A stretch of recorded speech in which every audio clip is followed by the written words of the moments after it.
हाँ देखें, ये अगला चैप्टर प्रकाश का अपवर्तन या रिफ्रैक्शन ऑफ लाइट।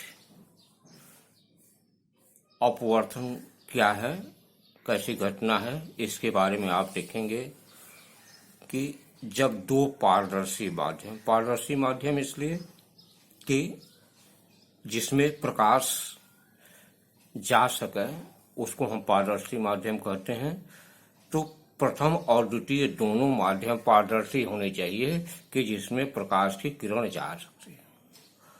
तो एक तरह से अपवर्तन की घटना को हम यह कहते हैं कि जब प्रकाश एक माध्यम से, एक पारदर्शी माध्यम से दूसरे पारदर्शी माध्यम में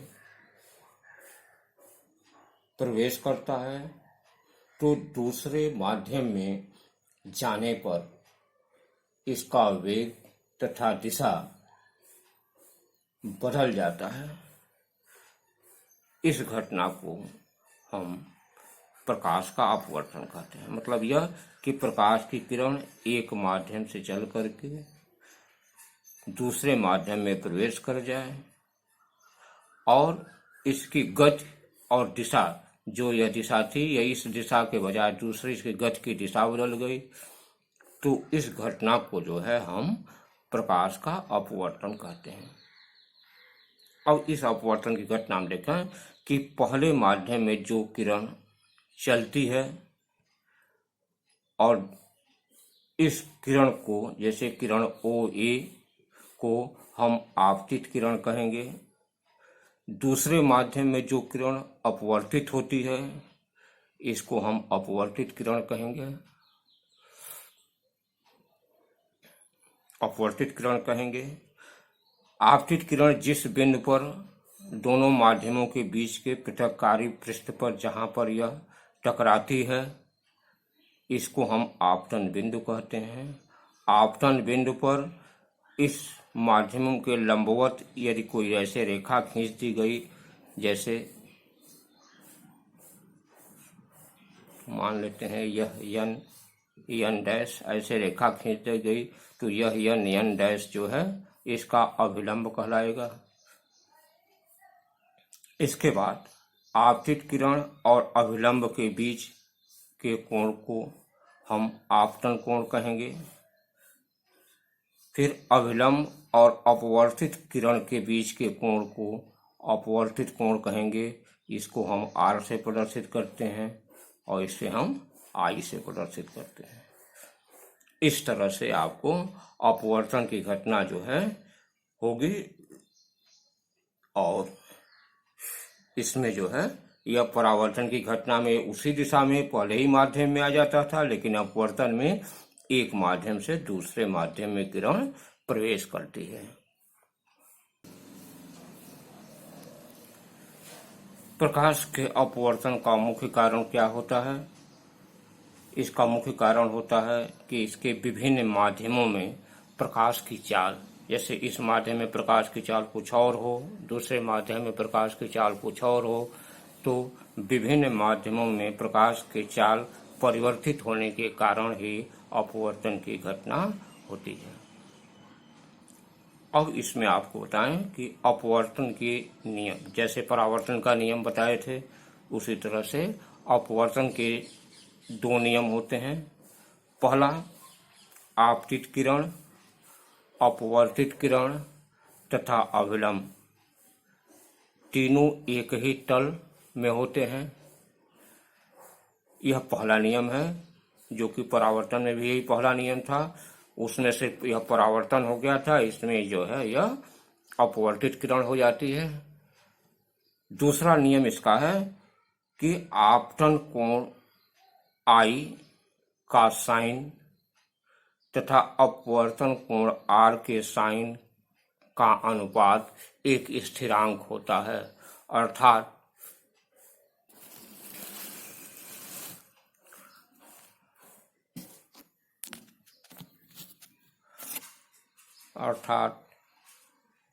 साइन I बटा sine R equal to N या एक नियतांक होता है।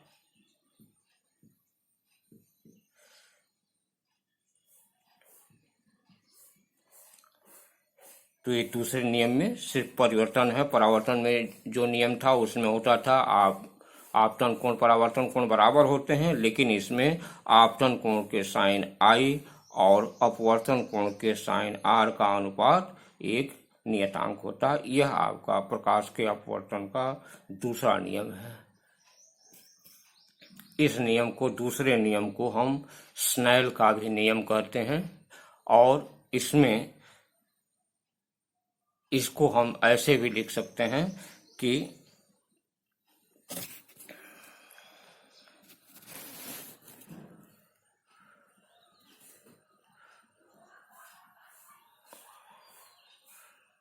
Sign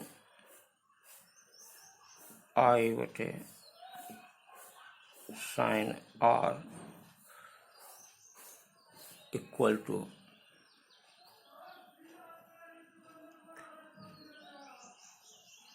1n2। 1n2 का मतलब यह कि माध्यम 1 के सापेक्ष माध्यम 2 का अपवर्तनांक, इसे हम कहते हैं माध्यम 1 के सापेक्ष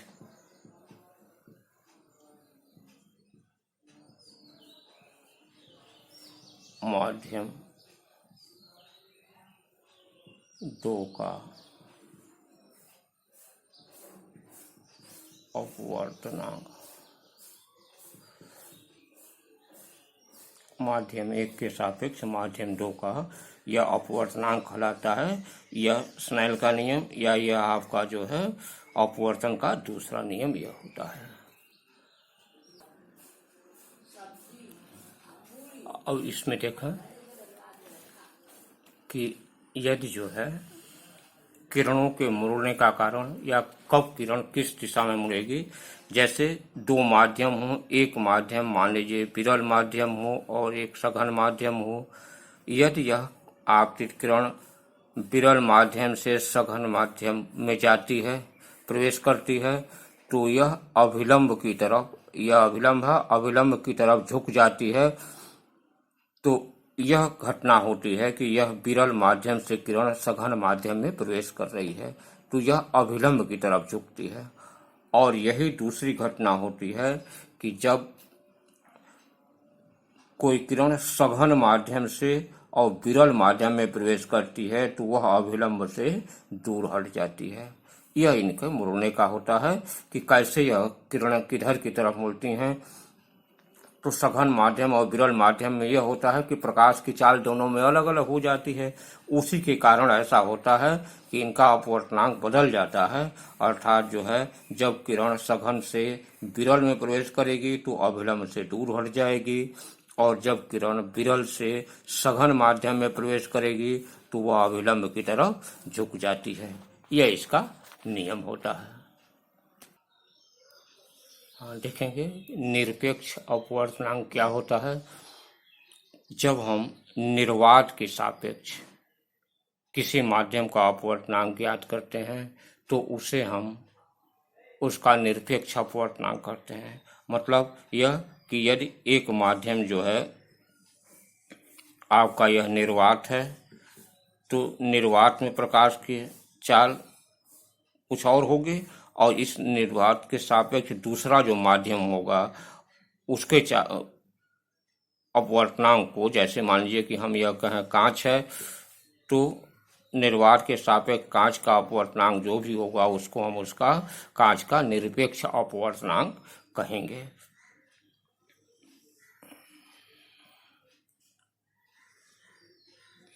अब इसमें आप देखते हैं कि जो अनुपात होता है, जैसे हम यह कहें कि 1n2 या निर्वात, या हम इसको या वायु भी मान लें, तो यह देखेंगे कि अगर हम यह लिखें ANG मतलब हवा के सापेक्ष कांच का अपवर्तनांक, यह बराबर होता है आपका साइन I बटा साइन R, यह आपका I और यह आपका R इनके अनुपात के बराबर होगा। या इसको हम लिख सकते हैं N2 बटा N1 मतलब निर्वात के सापेक्ष दूसरे माध्यम का अपवर्तनांक बटे पहले माध्यम का अपवर्तनांक, इन दोनों के अनुपात को भी हम क्या करते हैं कि यह N2 बटा N1 भी लिख सकते हैं। देखें किसी माध्यम में प्रकाश का वेग v जो होता है वह निर्वात में या वायु में प्रकाश के वेग c और माध्यम के अपवर्तनांक n का यह जो है इसके बराबर होता है कि माध्यम में प्रकाश का वेग जो है वह निर्वात अथवा वायु में प्रकाश का वेग c बटे माध्यम के अपवर्तनांक n। या हम यह कह सकते हैं कि माध्यम का अपवर्तनांक, यदि हम इसको यहाँ करते हैं तो माध्यम का अपवर्तनांक n जो होगा वह वायु में प्रकाश का वेग आप जानते हैं 3 × 10⁸ मीटर पर सेकेंड, और यह भी माध्यम में प्रकाश का वेग जो भी होगा। इस तरह से हम किसी भी अपवर्तनांक को इसके वेग के अनुसार भी इस सूत्र के द्वारा हम सवाल इसका हल कर सकते हैं। इसमें देखेंगे एक कॉमन फार्मूला, यह एक माध्यम के सापेक्ष दूसरे का अपवर्तनांक या अपवर्तनांक जो होता है वह साइन I बटे साइन R अभी तक आप पढ़ चुके, या दूसरे माध्यम का अपवर्तनांक बटे पहले माध्यम का अपवर्तनांक, ये निरपेक्ष अपवर्तनांक है जैसे वायु के सापेक्ष दूसरे माध्यम का अपवर्तनांक बटा वायु के सापेक्ष पहले माध्यम के अपवर्तनांक।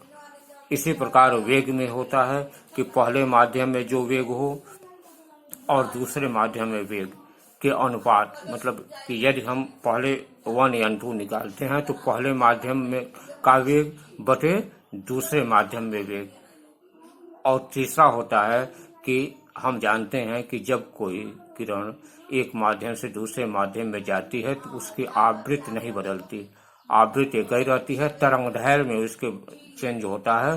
तो तरंगदैर्घ्य यदि एक का λ1 हो और दूसरे में जो है λ2 हो, जैसे पहले माध्यम में तरंगदैर्घ्य λ1 हो और दूसरे माध्यम में तरंगदैर्घ्य λ2 हो, तो यह जो है एक पहले माध्यम के सापेक्ष दूसरे माध्यम का अपवर्तनांक बराबर होता है यह पहले माध्यम में तरंगदैर्घ्य बटा दूसरे माध्यम में तरंगदैर्घ्य। इस तरह से यह पहले माध्यम में वेग बटा यह दूसरे माध्यम में वेग, यह दूसरे माध्यम का अपवर्तनांक निरपेक्ष अपवर्तनांक बटे पहले माध्यम का निरपेक्ष अपवर्तनांक, या यह साइन I बटा साइन R। यह आपका एक कॉमन फार्मूला है, इसको याद रखेंगे तो कोई भी क्वेश्चन आसानी से आप इसका हल कर सकते हैं।